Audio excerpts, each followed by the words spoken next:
Toma agora a palavra João Arriaga, Business Development Manager da Silpath, com o tema Classificação de Dados e respectiva proteção.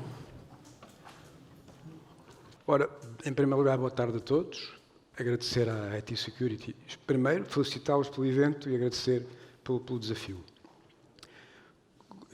A vantagem que eu tenho de vir aqui só às 4h30 é que tenho uma tarefa muito mais fácil do que muitos dos meus colegas que falaram antes. No entanto, acho que vou conseguir aqui abordar alguns temas que não foram tocados, que têm a ver com a segurança de dados, quer dentro do perímetro, quer fora do perímetro. Como é que as empresas perdem dados hoje? Primeiro, já todos sabemos que as pessoas, quando saem das empresas, têm uma penazinha que ligam ao computador e descarregam e levam para casa. Toda a gente sabe disto. Há estudos, inclusive, que dizem que o volume de downloads, quando as pessoas vão embora das empresas internas, aumenta consideravelmente. O segundo, aconteceu a toda a gente aqui de certeza, e eu desafio primeiro a dizer que não. Quem é que não mandou já um e-mail para o endereço errado com um fecheiro que não devia ter ido? Porque o Outlook ou o software de e-mail auto-preencheu com um J qualquer, apareceu um Jaime, que não era o Jaime que nós queríamos. E depois já foi, a mim já me aconteceu, mandar uma tabela de preços com preço de custo para um cliente e tive que lhe telefonar a pedir, olha, paga isso, faz favor. Não faço ideia se ele pagou ou não, provavelmente não. Provavelmente não. O último, já se falou aqui muito, que são os ciberataques. Portanto, se eu tiver os dados devidamente encriptados e devidamente seguros, não tenho muito que me preocupar com isso. Por último, eu se calhar estou à frente do ecrã, por último, o nosso negócio hoje em dia implica imensa partilha de informação. Implica partilha de informação com parceiros, implica partilha de informação com colaboradores externos e isso potencia imenso que, de facto, se percam dados. Se eu mandar um documento para alguém que pode ter alguma sensibilidade, eu não sei se esse alguém o vai partilhar com outros terceiros que não devia, se vai perder o computador, se lhe vão roubar o dispositivo móvel, não sei disso. E, portanto, chegamos à conclusão que as medidas que hoje em dia estão aplicadas, que são essenciais, tudo aquilo aqui que se falou é fundamental, mas se calhar não são suficientes. E porquê é que nós achamos que não são suficientes?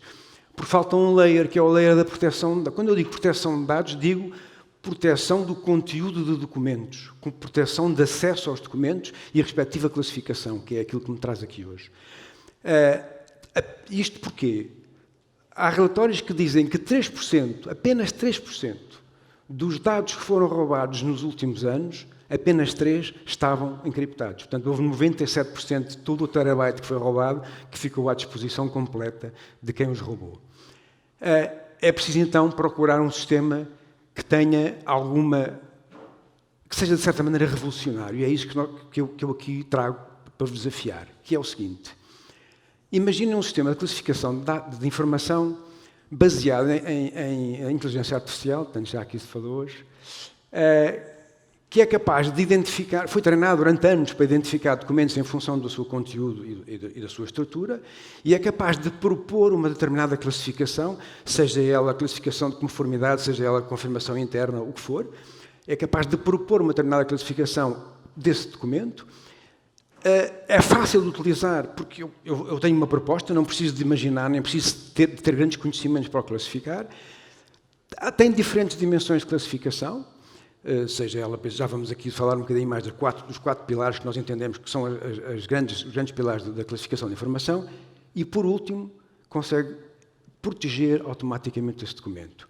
E como é que isto funciona? É muito simples. Vou dar aqui rapidamente um exemplo. Eu estou a editar um documento. Quando faço o save desse documento, o meu módulo de inteligência artificial propõe-me uma classificação. E eu posso ou não alterar essa classificação em função das permissões que eu tenho. Se a empresa me deu permissões para alterar a classificação, posso alterar.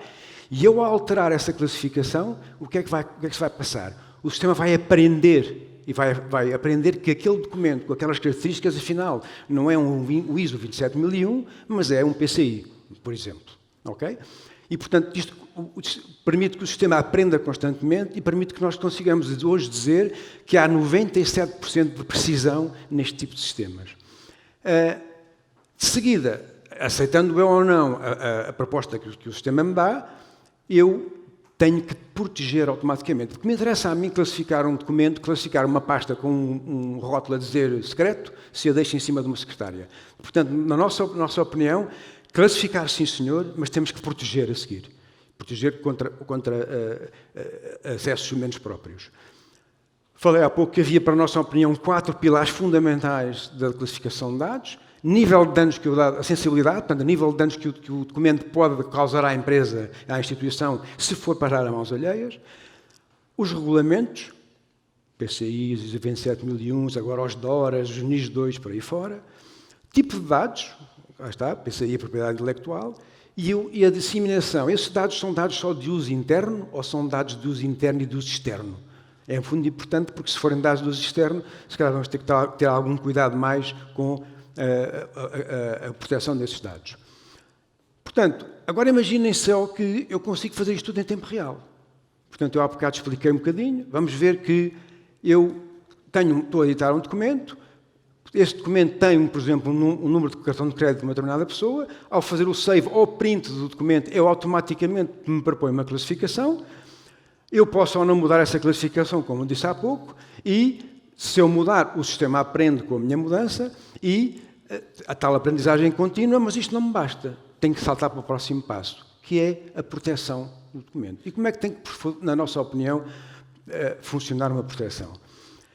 A encriptação, sim senhor, mas não basta a encriptação, porque eu tenho uma encriptação ponto a ponto, eu tenho que partilhar a chave de encriptação, e a partir do momento em que partilho a chave de encriptação, a minha segurança foi-se toda. Então, o que nós propomos é encriptar, por cima da encriptação, pormos uma camada de permissões que permita, passa o termo, uma camada de permissões que dê aos utilizadores, para quem o documento é enviado, a capacidade de lerem ou de escreverem ou de imprimirem. Uns podem só ler, outros podem ler e imprimir, outros podem ler, imprimir e editar. Enfim, tudo isto é possível.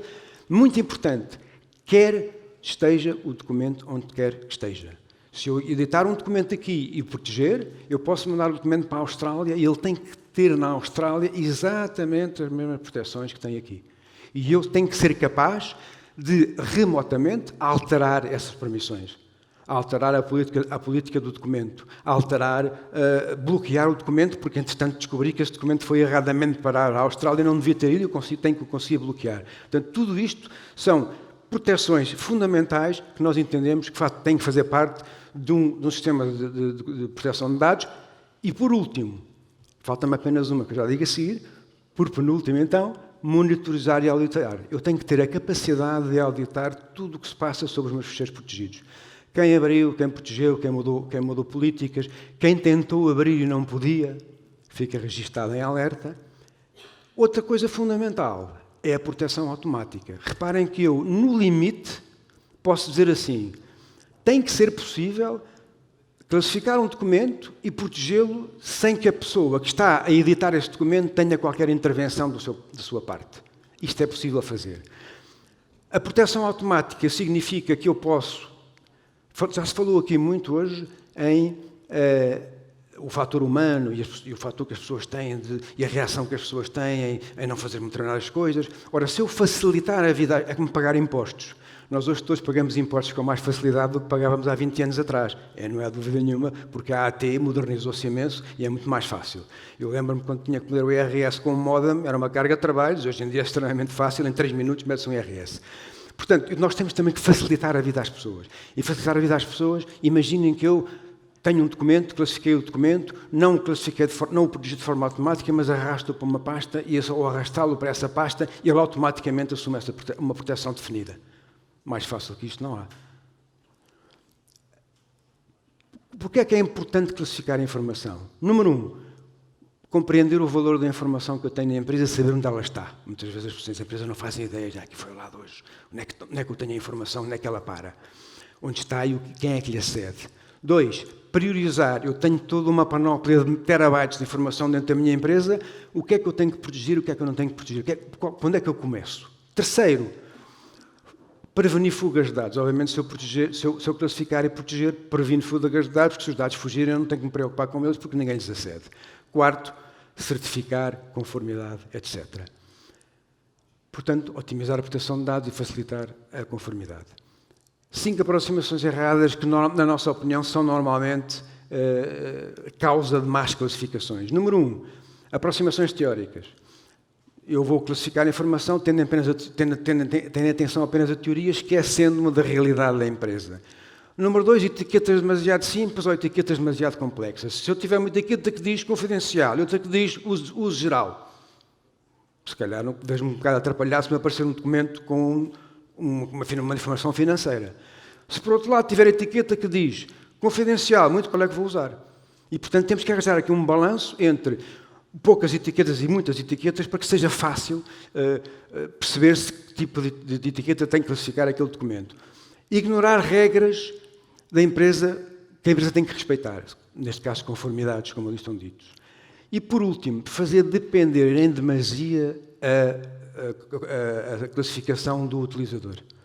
Se nós pomos isto tudo nas mãos do utilizador, vai quase com certeza dar asneira. Há provas disso por esse mundo fora. Portanto, a pergunta que eu deixo a todos, estou quase a terminar, tenho 1 minuto e 10, a pergunta que eu deixo aqui a toda a gente é: temos a certeza que os dados da nossa empresa estão suficientemente seguros, quer dentro, quer fora dela? Pensem nisto, ajam, planeiem e ajam para que isto seja de facto uma realidade. E muito obrigado pela vossa atenção.